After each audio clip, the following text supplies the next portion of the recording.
하이닉스 의료기기 제조업부 오유정입니다. 저는 오늘 미국 의료기기 신속허가 지원제도 두 가지에 대해서 소개를 드리겠습니다. 첫 번째로는 브레이크스루 디바이스 디스네이션이라는 제도와 두 번째로는 세이퍼 테크놀로지 프로그램에 대해서 소개를 드리겠습니다. 앞서 제도에 대한 소개를 드리기 전에 FDA가 왜 이러한 제도를 만들었는지에 대해서 먼저 말씀을 드리고자 합니다. FDA는 왜 이러한 제도를 만들었을까요? 네. 바로 환자의 이익을 위해서인데요. 즉 FDA는 혁신 의료기기 또는 더 안전한 의료기기를 빠르게 허가를 해줌으로써 시장에 더 신속하게 진입을 해주고 환자는 더 제품을 빠르게 만나볼 수 있고 그로 인해서 치료 및 수면 연장의 기회를 가질 수 있기 때문입니다.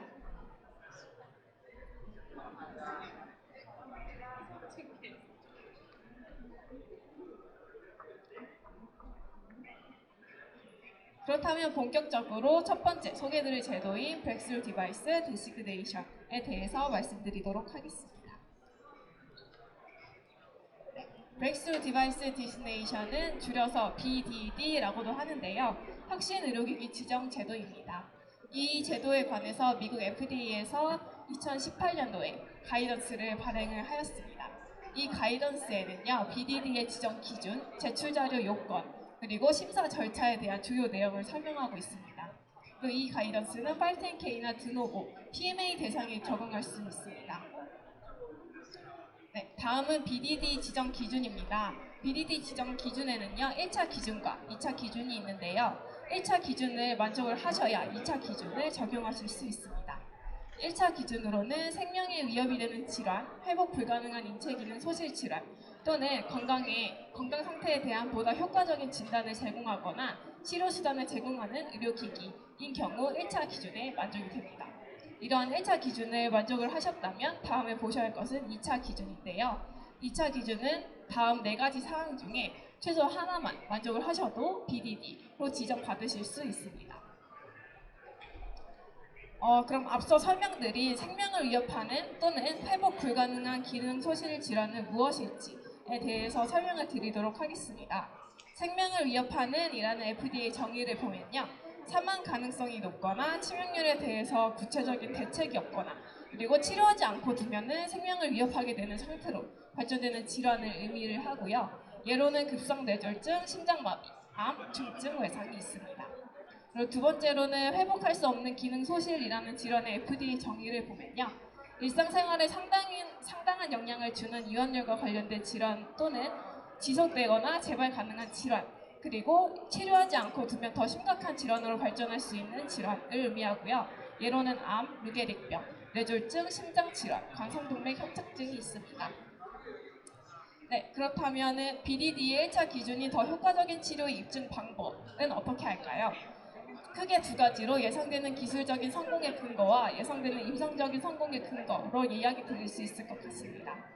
예상되는 기술적인 성공의 근거로는요. 우리 의료기기의 특성을 검토해서 우리 특성이 어떻게 기술적 성공에 기여를 하는가를 한번 확인해 주시면 될 것 같고요.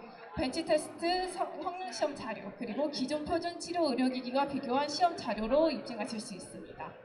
두 번째로 예상되는 이상적인 성공의 근거는 기존 표준 치료의 성공 결과나 새로운 의료기기의 작용 원리를 설명하고 새로운 의료기기가 기존 표준 치료 문제점을 어떻게 해결하는지에 대해 설명을 해주시면 되는데요. 문헌, 동물 시험 자료, 임상 자료를 제출하시면서 입증하실 수 있습니다. 다음은 많은 여러분들이 궁금해하실 FDA 혁신 의료기기 지정 신청 시 임상 자료를 제출해야 하는지 아니면 안 해도 될지에 대한 여부에 대해서 말씀드리도록 하겠습니다. FDA 혁신 의료기기 지정 신청 시에 임상 자료가 반드시 요구되지는 않는데요. 하지만 대부분의 신청서는 임상 자료를 제출하고 있습니다. 왼쪽 그래프에서 보시는 바와 같이 신청서의 약 75% 정도가 임상 자료를 제출하고 있고요. 이러한 임상 자료 중에 절반 이상이 확증 임상 자료인 것을 확인하실 수 있습니다. 네, 다음은 FDA 혁신 의료기기 지정 현황입니다. 그래서 2015년부터 2023년까지 약 9년간의 혁신 의료기기로 지정된 의료기기는 760개 제품이었고 신청서 대비 승인율은 70%, 그리고 이 중에 허가된 의료기기는 62개 제품으로 확인이 되었습니다.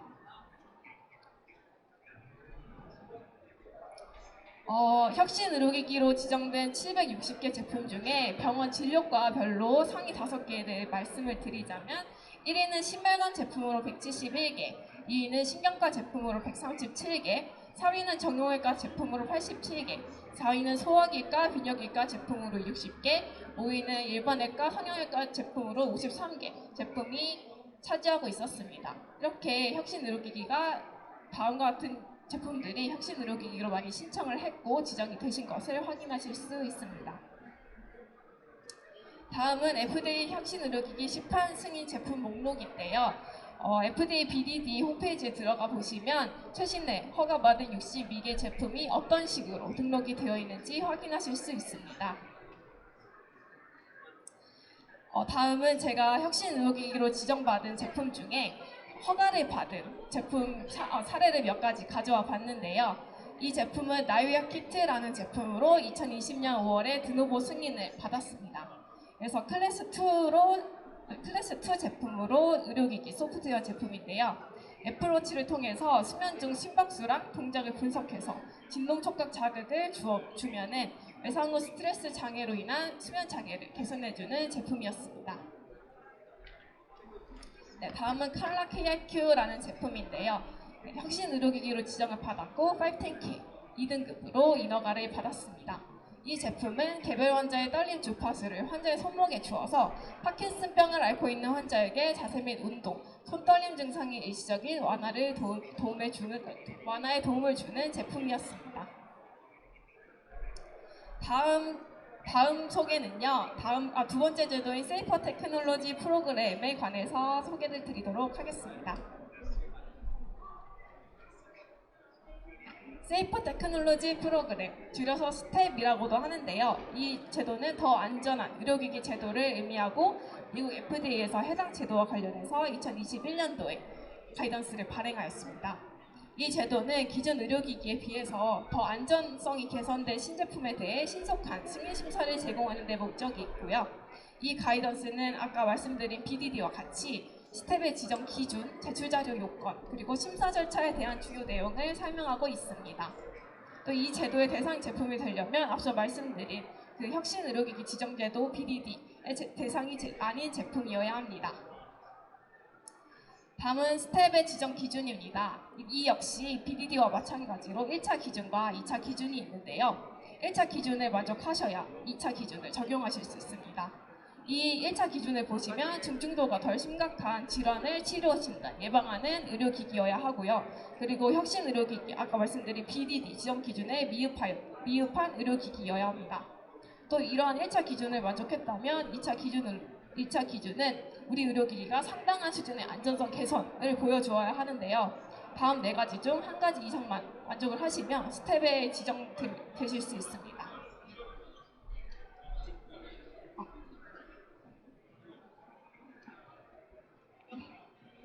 그렇다면 말씀드린 FDA가 기대하는 안전성 개선의 정도는 어느 정도일까요?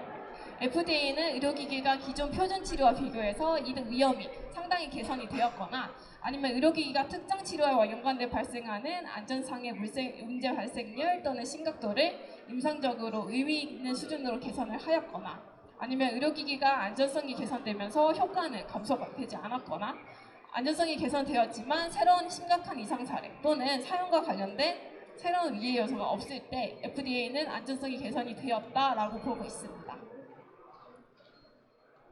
다음은 신청 절차입니다. 저희 BDD와 스텝은 Q섭을 통해서 제출을 하실 수 있는데요. 혁신 의료기기, 그러니까 BDD 또는 스텝 지정 신청서를 제출을 하셔가지고 저희 BDD나 스텝을 신청하실 수 있습니다. 신청하실 때 제품에 대한 설명, 의도된 사용 목적, 그리고 안전성 향상 기대 등에 대해서 제출을 하시면 되는데요. 30일 차에 FDA가 추가 자료를 요청하실 수 있습니다. 그리고 이렇게 지정 신청서를 제출을 하셔가지고 BDD나 스텝으로 지정이 되시면요. FDA에서는 상호작용을 위한 몇 가지 옵션을 제공을 해주는데요. 여러 가지 또는 다양한 주제에 대해서 논의를 하고 싶으시다면 사전 상담 신청서를 제출하셔서 FDA와 피드백을 주고받으실 수 있습니다.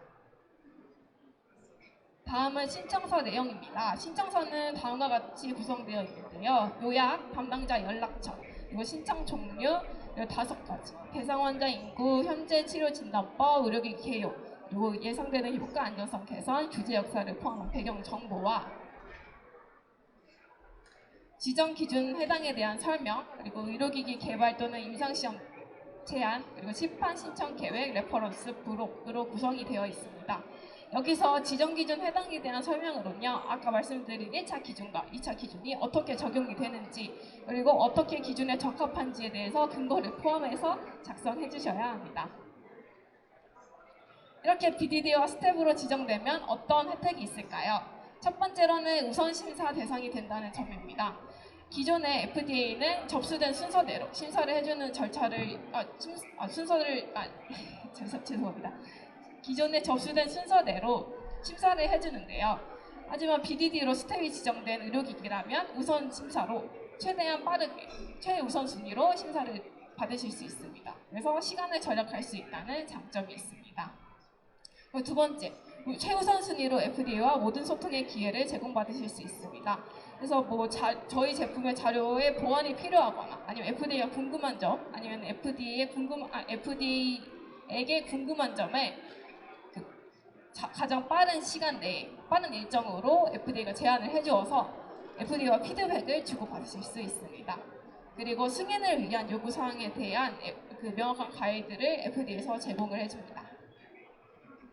다음은 BDD와 스텝의 지정 절차입니다. 저희 신청사에서 신청서를 FDA에 제출을 하시면요. FDA에서 접수 후 30일 이내에 결과를 통보를 해주게 됩니다. 그래서 결과 통보 후에 30일 이내에 지정 공문을 발송해주는 절차로 진행이 됩니다. 그렇다면 저희는 무엇을 준비해야 할까요? BDD 신청하실 때는 우리 의료기기가 더 효과적임을 입증하는 자료를 준비하시면 되고요.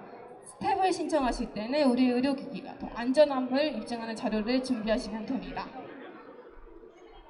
그렇다면 구체적으로 어떤 자료를 준비해야 할지에 대해서 말씀을 드리도록 하겠습니다. 더 효과적인, 즉 BDD를 입증하는 자료는요, 우리 의료기기의 치료효과 결과나 기능이 얼마나 개선되었는지 그에 대한 결과, 그리고 환자가 자기 평가를 한 결과를 포함한 유효성 자료를 제출하시면서 입증을 하실 수 있습니다. 근데 이때 안전성 자료나 위험회피 자료로는 BDD를 입증하실 수 없다는 점 유의해 주시면 좋을 것 같습니다. 그리고 BDD와 스텝 모두 벤치 테스트 자료, 비임상 자료, 임상 자료, 탐색 임상 자료를 최대한 활용하셔서 준비하시면 될 것 같습니다. 그리고 기존 제품에 대한 안전성, 유효성, 특성 조사로 부작용 보고 데이터베이스, 의료기기 리콜 자료, 그리고 위험 이득 분석, FDA 안전성 서원과 같은 이러한 조사를 하셔가지고 제 자료를 준비하실 수 있습니다.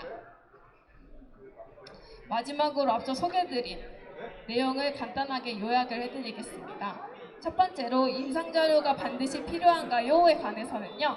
반드시 임상자료가 필요하지는 않습니다. 하지만 아까 말씀드린 바와 같이 대부분 신청서 신청 시에 임상자료를 제출하고 있고요. 75% 정도가 임상자료를 제출하고 있고요. 그중 절반 이상이 확정 임상자료인 것을 확인하실 수 있습니다. 그리고 두 번째로 저희 제품이 BDD와 스텝 중 하나에 해당할 것 같습니다. 어떤 절차로 신청해야 할까요?에 관한 부분에 대해서는요. 저희 큐스탑을 통해서 BDD로 신청을 하시면 FDA에서 BDD가 아닌 제품일 경우에는 자동으로 스텝으로 내부 이관을 해주기 때문에 고민이 되실 경우는 큐스탑을 통해서 BDD로 신청하시는 것을 제안을 드립니다. 그리고 마지막으로 FDA, BDD와 스텝을 신청하기 위해서 어떠한 자료를 준비해야 할지 막막하신 분들이 많을 것 같아요.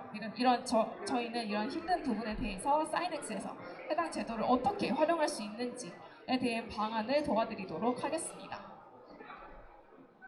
네, 이상으로 오늘 준비한 소개는 여기까지고요. 지금까지 경청해 주셔서 감사합니다.